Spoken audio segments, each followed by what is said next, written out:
Kirang yelekai naga All Meghalaya Traditional Wrestling and Pankration Association kilala ban pen I ya kajing tebet jengki ha kelumpung yelekai ka behe ka blatip kumka UWW Pankration and Amateur MMA Asian and Oceania Championship arajar arpun riu ka badang long hadanang Vietnam naduk ka nyau terik haduk ka kendai terik gujaleu arajar arpun riu.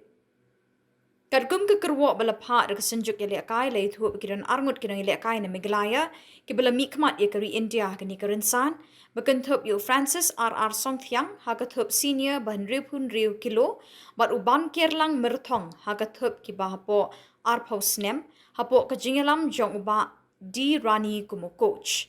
Kini ki arngut ki de shibenta jong kenhon bemikmat lang bat bon ki weipat kena lekai ne ki wei kejela ha kini kelempong. Hakini gelumpung uban kirlang mertong ula yora ekatak marupa ke kerdan ki bahapo arpau snem ke balawan ra buram ya ke ri India bat ikajela Meghalaya. U Francis R.R. Songthiang ru ula pen I ke jing tebet jong u ke bala pelong I ki babun ban yero ke jing tebet ki nangile akai ki bami na kani kejela. Ke Presiden jongka EMTWPA ke kong Anita Songthiang kala ajing yero bat jing kublay ke bakrawi ki nangile akai ki coach bat ya barok ke kenhun India halor ke jingile akai ke beseso jongki.